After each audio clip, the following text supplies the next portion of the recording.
In modern gaming, we have seemed to hit a wall of repetitive styles of play, as well as realistic visuals and live services being what is pushed more often. Great visuals are awesome, high frame rate and ray tracing are cool, but if your game isn't fun or a unique experience, all the money spent is a waste from my perspective. Games are meant to be fun for the most part, and this is why I think All Possible Future's debut game, The Plucky Squire, is a wonderful breath of fresh air to the industry. Bringing a childish wonder to a game that feels comfortably familiar, whilst also adding its own unique spin on things, is exactly what I've been needing recently from a game. You play as Jot, the hero of a children's storybook titled The Plucky Squire, and are accompanied on your adventures by various friends. From a mouse to a troll, as well as a trainee witch and even a wizard DJ called Moonbeard. In short, the villain of this childlike storybook, Humgrump, uses his magical powers to literally force you off the pages of the book and into the real world. We end up traversing across a messy desk of a young boy called Sam, who is a huge fan of the Plucky Squire book. Just like all children, Sam's room is a colourful mess of various toys, crafts, and whatever hobbies he currently has, and it creates a great variety of environments to explore. To help Sam fulfill his potential, we must return the plot of the book back to normal to ensure it keeps Sam inspired to become an author when he grows up. The main priority with this game is very clear, a short, fun adventure, and it delivers in all aspects of that brief. It doesn't need realism or to be flexing ray tracing or a battle royale format in order to deserve a spot in your game library, as it does its own thing and unapologetically delivers.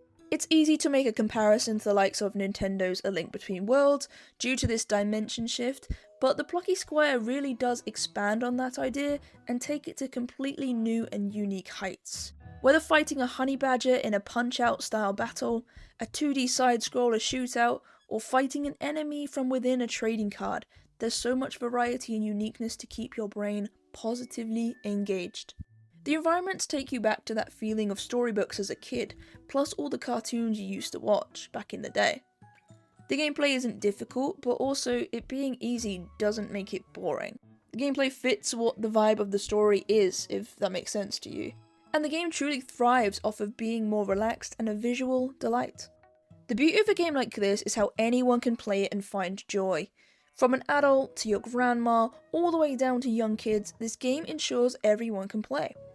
Accessibility features in this game are great, and you can grant yourself invincibility, prevent falling platforms from actually falling, and so much more to tailor the experience to be unique to you. The ability to rewrite sentences to change the environments within the book was so satisfying and created a bunch of very comical moments too. Like, why not turn these mushrooms into cheese, or turn a tiny frog into a huge one? Although the story progression and puzzle solving is very linear in what it takes to progress, I really did appreciate how experimentation with words did cause environments to change in such a way. The mini-games were great additions, plus the ability to skip them if you wished is a nice option for those who maybe aren't into that sort of thing. The games were used as a way to learn a new skill or understand a new item we had unlocked, and they felt short enough to not be annoying, and yet creative enough to feel like they belonged within the game. I also loved the art style of this game, whether on the page and feeling like a book in my hand, or in the land of Sam's 3D desk, the world is wonderfully created, and it's clear that a lot of care and attention to detail was given to this world. I'm such a keen explorer in video games, so having some random areas off the destined path to wander off to and explore was absolutely incredible for me personally. And best believe I cannot leave out the soundtrack to this game when it comes to my praises. The music was composed in such a way that even if an area's music looped, it didn't hit a level of annoyance. Each area had both a visual and audible aesthetic that blended in perfectly to create an atmosphere that made each chapter feel unique. I do very much pride myself on my love for trophy hunting too, so striving for 100% completion in this game has been so much fun. It was challenging enough that it didn't feel super easy, but kind of a very relaxed platinum trophy hunt, which I appreciate. You do this from finding art scrolls and the various glitch birds that are kind of scattered across the world and its chapters. It made for an exciting first playthrough, and then a good incentive to come back for a second time. A major thing that I did find annoying was the hand-holding aspect of this game. Before even getting the chance to attempt a puzzle, a companion would utter what I needed to do to progress, which was rather infuriating as I'd like the chance to figure it out for myself. Plus, with Minibeard being a mechanic in the game, where you can ask for subtle hints, it seems strange how the game was trying to tell me how to do a puzzle before I'd even attempted it.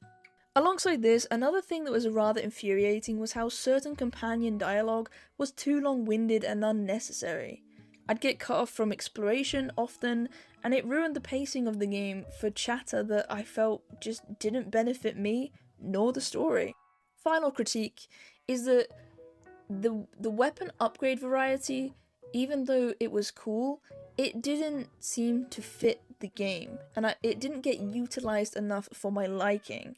Most enemies can just be destroyed with a typical sword swipe, so the ability to use it as a boomerang or a spin attack or jump attack didn't feel needed or necessary at all.